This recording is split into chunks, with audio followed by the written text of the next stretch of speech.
Yo, what's up, everybody? Welcome back to The Last Word Sports. I know it's been a minute. I'm here with Scott. We're about to give you our in-time reactions to the NBA draft. First off, we just want to explain what's going on for all less than 100 of you who still keep up with our channel. Pretty much, we've just been trying to road to 1 mil. Yeah, road to 1 mil, of course. Pretty much, we've just been trying to grind through school. School started up for us, and we've just been really focusing on that as well as other endeavors like college applications and stuff like that. You know how we be. You know how we not be. posting. You know how we be. We're just not committed at all. But we're gonna try and get back into the swing of things. We're gonna try and start posting some more. We got some ideas coming up, but stay tuned for our reactions to the 2020 NBA draft.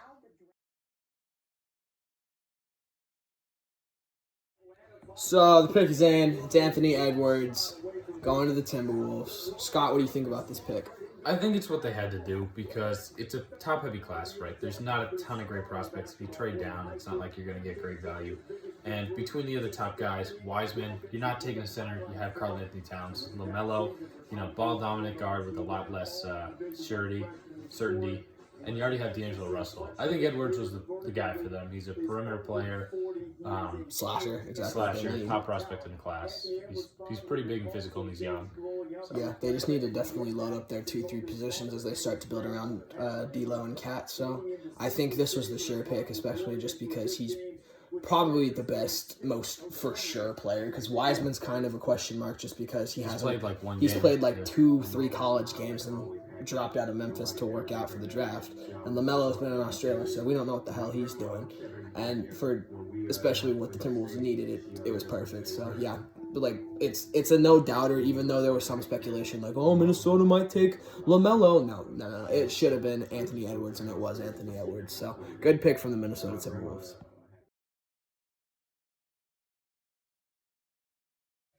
Pick number 2, Golden State Warriors, is James Wiseman. Another pretty obvious pick. Warriors need a center. Oh, Penny Hardaway's there. That's kind of cool. I didn't notice that at first. He was his coach at Memphis. He was his coach at Memphis. Yeah, but Wiseman's definitely a big inside presence that the Warriors have always lacked during their dynasty runs. So the fact that they have one now, and hopefully everyone can get back healthy. We don't know the severity of Clay's injury yet, but yeah, Wiseman's kind of just the all-around package that you want at the center position. Probably the best available big man from the class. So definitely another solid pick. Scott, what do you think? Yeah, when you look at the class, most people thought that there were 3 top-tier guys: Wiseman, Anthony Edwards, LaMelo Ball, and after that there's kind of a drop-off to a second tier of players. And when you look at the remaining guys on the board, right, it's really just down to Wiseman or Ball. There were rumors they were considering LaMelo Ball. Clay got injured today, but I think ultimately when you have one of the best backcourts of all time, Steph and Clay, and LaMelo, a guy who's more of like a shot creator, a guy who needs the ball in his hands, I think it makes a lot of sense to go with Wiseman. So, good pick.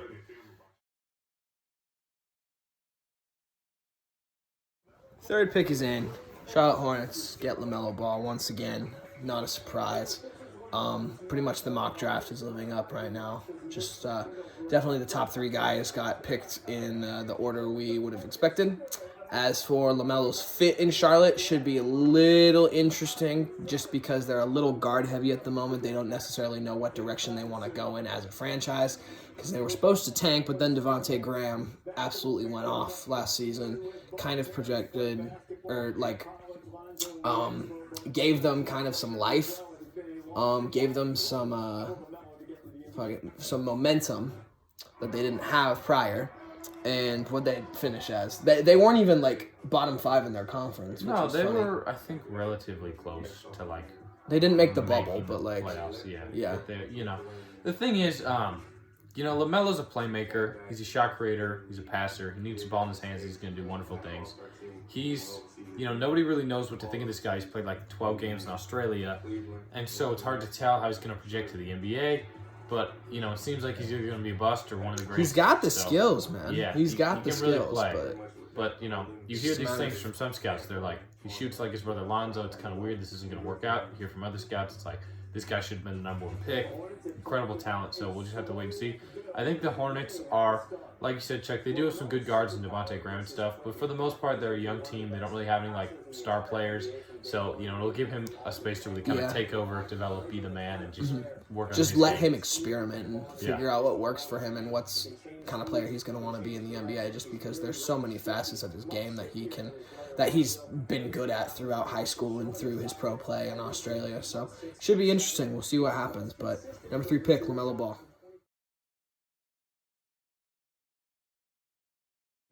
Number 4 pick, Patrick Williams from Florida State.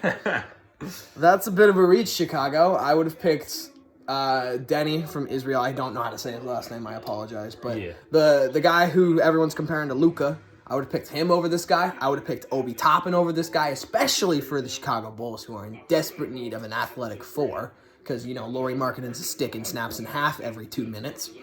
Like, I do not get this pick.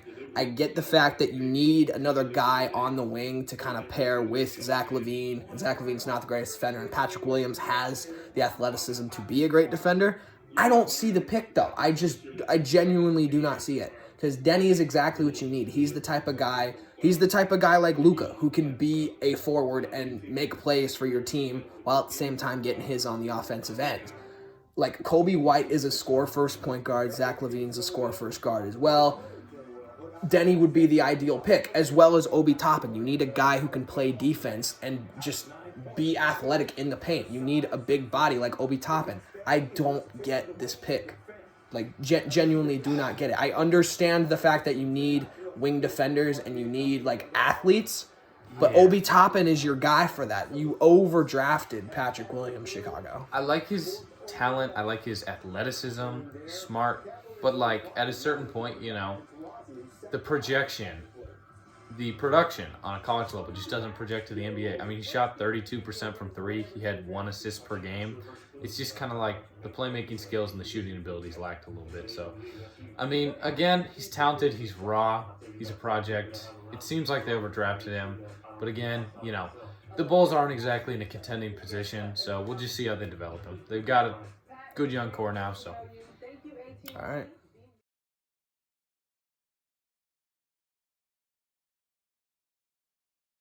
Number 5 pick, Cavaliers select Isaac Okoro from Auburn. I definitely like this pick. I think it very much pairs well with what the Cavs are trying to do. You have 2 young guards, and Garland and Sexton. Drummond just re-signed, so you're going to have a dominant force inside the paint, getting all those rebounds. Okoro kind of checks all the boxes they need from a wing player. He's very explosive. He's a pretty decent defender, but he can also shoot the rock. He's kind of just an all-around player. He doesn't necessarily do one thing exceptionally well. I think he averaged like 12 points, 5 rebounds, 3 assists as a small forward, which is solid on good percentages at Auburn. Yeah, I mean, the one thing that he does well is shoot, man. He's a great athlete, and he was a high-efficiency three-point shooter at Auburn. So I like the pick for Okoro. Would I probably have gone with Denny or Obi? Yeah, but I don't think it's as much of a reach as like the Patrick Williams pick. I think Okoro's got a ton of potential, and he looked good at Auburn, so yeah. I thought for sure this pick was going to be Obi Toppin, but I didn't think it would be Denny just based on what the Cavs have in that 2-guard system they're trying to run. But, I mean, overall, not a bad pick.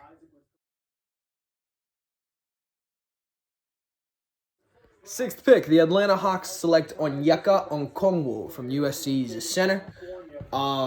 First team, all Pac-12. That's a very, very good pickup for the Hawks. And I think Scott was just explaining why to me, so I'm going to let him go a little bit more in depth. Yeah, I mean, when you look at it, right, Trae Young...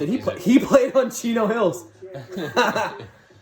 That's funny. Trae Young is a great young player, and he's a ball-dominant player. They've already got guys like John Collins, Cam Reddish. So they've got, some solid perimeter players, Kevin Huerter too. John Collins is their 4, and they needed to bring in, kind of like a real center. Now, the one knock on Onyeka is he's a little bit undersized. That's all he can't really shoot threes. He's only 6'9", okay. But he's kind of like a Bam Adebayo. He's a really good shot blocker. He's fast, and he can score and finish. He's a good passer too. So, yeah, very similar to Bam. I like him. I think he's a good fit with Atlanta, and I think they're building they've got a bunch of good young pieces. It's kind of a mystery that they lost that many games with how well Trae Young played last year. Right, for real. But, they got the pieces to turn it around, and he fits what they're trying to do. It didn't really make a ton of sense to take a guy like Denny, who was probably going to have the ball in his hands and be a playmaker. Or Obi, who's just underdeveloped John Collins. Exactly. So, yeah, this pretty much had to be the pick for him. Yeah. Pretty much everything Scott said times 2. Onyeka Okongwu is definitely the pick for the Hawks.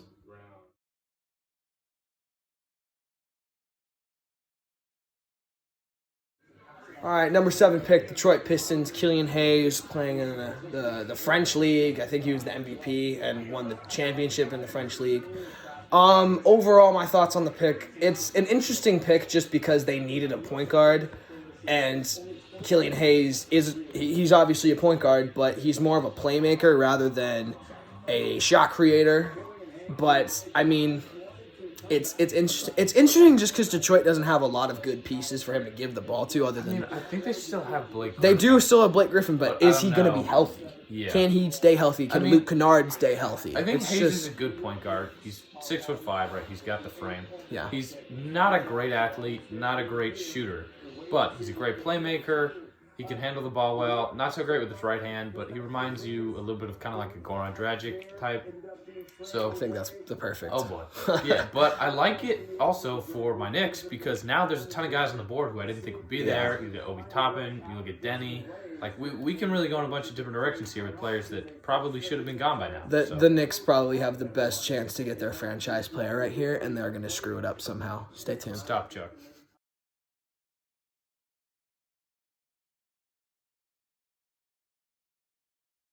Number 8 pick, all I can say is rip Obi Toppin, man. This man's career just ended. This man's career just ended before it started. Obi Toppin is now a New York Knick.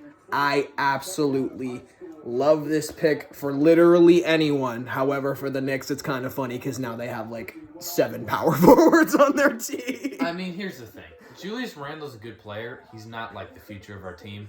And Bobby Portis and Taj Gibson are, like, we can move off them. Those are that, key pieces that we're looking to build around. I like Toppin. He's a good player. And the truth is, even though there's a lot of guys who have meager stats, who have whatever, and project well to the NBA, there is something to be said about averaging 20 and 8, and being the best player in college basketball. So Obi Toppin's a really good prospect, and he's athletic, man. He's crazy athletic. He reminds me a lot of a Blake Griffin. So he's kind of got similar hype around him. I won't be surprised if we see him in the dunk contest this year. Like he's pulling out through the leg dunks in games. In games, he's pulling them out on a fast break with people behind him. Like he's pulling out through the leg dunks, maybe 360s in games. Like this man is crazy, has crazy hops. And just overall, I think he's going to be a great defender for the Knicks. I think that it's a good pick in the sense that he's filling a role that they don't really have. They don't really have an athletic freak on their squad.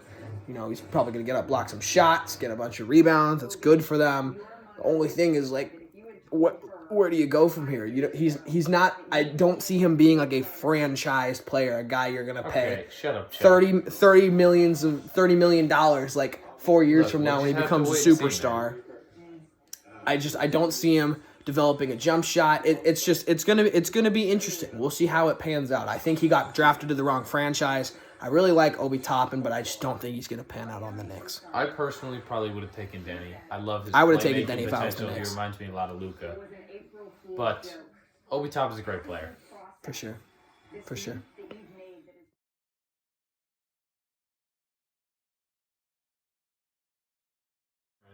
Number 9 pick, Washington Wizards might have just got the steal of the draft in Nenny Advia. This man has all the signs of the next Luka Doncic, especially if they want to. They have so many options now as a franchise.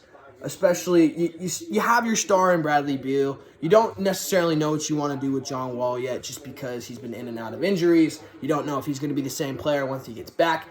Denny can be that guy once you figure out what you want to do with John Wall. Denny's almost your backup plan, but at the same time, he's going to be your star for the future. He's a good defender. He can handle the ball. He's athletic. He can shoot it. This guy can do freaking everything. Yeah, I mean, the thing is, Denny didn't really shoot it as well as he could have, but he reminds me of Luka in the sense of his efficiency is Luka low never on shot it threes. when he was in Spain. Yeah, well, even in the NBA, right? We all know Luke is a great shooter. He takes a bunch of tough shots and makes them. Just look at that game winner against Clippers in the playoffs. But his efficiency from three is not great. Then it kind of reminds me of that a little bit. He's a great shooter, even if the efficiency doesn't represent it. And, really the only knock on his game is he's not like a great athlete, kind of the same way Luka is. So, but I think he can overcome it with his playmaking, good defender. Scott's just sad that the Knicks didn't get. I wanted the Knicks to take Danny. No, Wizards definitely got the steal of the draft. That was That's a good number 9.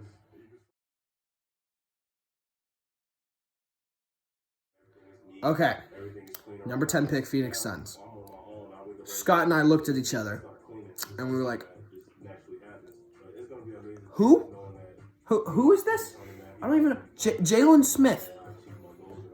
Who is Jalen Smith? I've never heard of this dude. His stats in college were okay. He averaged like 15.5 points, 10 boards, 2.5 blocks. That's pretty solid. He was on the AP third team. Like, good for him. I don't know who this guy is." It kind of makes sense when you look at it because I was thinking maybe they take a point guard like Tyrese Halburton just because, even though they have Chris Paul and Booker, they can put him on the bench. Chris Paul's an old player. He's not going to be there too long. But, it kind of makes sense to go with power forward. I probably would have gone with Precious. But this guy is a good player. He averages 15 and 10. You can put him in the front court with Aiden. I mean, he can block. Yeah, 100%. He can block shots. Like he's actually a good shooter. He'll be a too. decent fit. So he can shoot the three, as you can see we're right seeing there. right now. Yeah, and he's a good rebounder. He's not a great defensive player, and he had a bunch more turnovers. It said in his description that he was a shot blocker. Yeah, well, I mean, he can't run with guys, I guess, but I don't know. Gotcha. That's what the profile says. Gotcha. So basically, he's just a body. Yeah, is what I'm hearing. I mean, I think position-wise, he fits better than the Suns. Pretty much, when you're looking at it, probably we're gonna take a power forward, I guess. Yeah.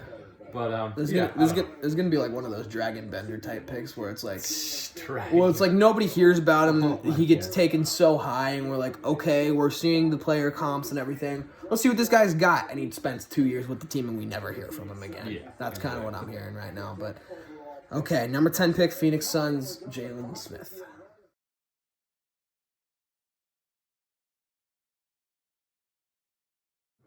Number 11th pick, San Antonio Spurs, Devin Vassell. I don't know much about him other than the fact that he started over the number 4 pick, Patrick Williams. But from what I can tell, he's kind of exactly what the San Antonio Spurs need. Just a guy who can defend and score both ends of the court. Not necessarily the most elite prospect in the draft class. However, I think he could be serviceable on this San Antonio team alongside DeJounte Murray and LaMarcus Aldridge, especially if they do want to proceed in the plan of getting rid of DeMar DeRozan.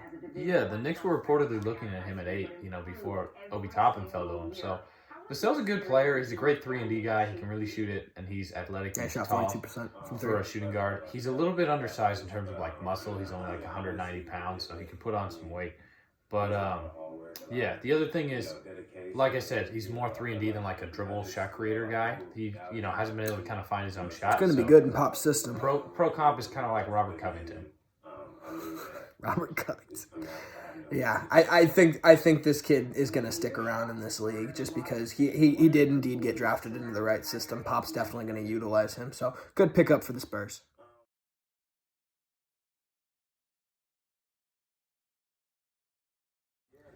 He is finally picked, Tyrese Halburton, number 12 to the Sacramento Kings.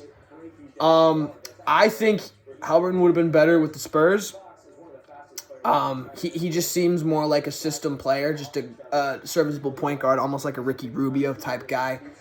I don't necessarily love this pick for the Kings just because of, you have De'Aaron Fox, and he already plays a bigger role than this kid will probably ever get in the NBA. I mean, we'll see, but I don't necessarily love this. I get the fact that you can't let him fall any longer, and you have to kind of you have to pick him before he falls too far, but I just don't think it's a great pickup for the Kings. Yeah, I'd look for Halburton to get traded in the next couple minutes here, to be honest with you. He's a super talented player. A lot of people thought he was going to be a top 5 pick. Really, the only things that he lacks are size. He's 175 pounds, so he could really do that. But he's got a big frame. He's 6'5", so he could probably put on some weight. And he has kind of a weird release, but he's a good, efficient shooter, good facilitator. very savvy, smart player. So I like him as a prospect. Again, I don't really see the fit with the Kings. So yeah, I think that they're just going to trade him. And at a certain point, they just said, like, hey, this guy's clearly the best prospect left. We're going to take him, see what happens. So.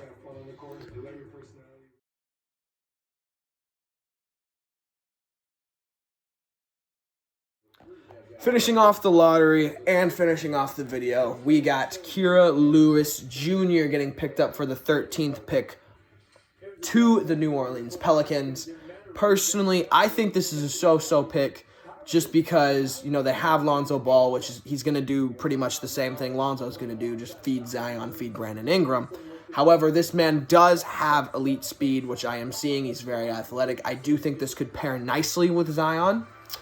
I just feel like they have like two different lineups almost, where Kira Lewis is gonna be their playmaker and Zion will score, and then they have Zion or Lonzo who will be their playmaker and Brandon Ingram's gonna score. It's just that the Pelicans have a lot of moving pieces right now, and I think this pick in particular kind of makes it so they have options, which is good, but at the same time, they're not directly going somewhere while they could have been a playoff team last year, and I think they need to be more decisive in who they're picking.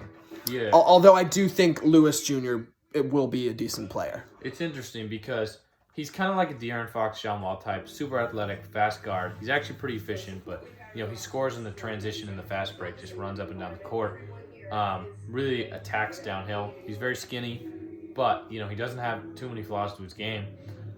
Like you said, though, the only thing is like how does he work out with Lonzo? Because Lonzo's a transition player who just pushes the ball to the court with passes. This is a transition player who attacks downhill with the dribble, and maybe you put Lewis Jr. at the 1 and Lonzo at the 2, and kind of have Lonzo facilitate from there. But like it's weird how Lonzo fits into this. So we'll just see what happens. Mm-hmm. With that being said, guys, if you've made it this far in the video, thank you so much for watching.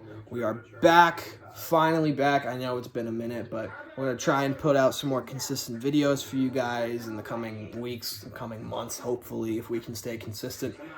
But thank y'all so much for watching, man. From me and Scott, this has been The Last Word.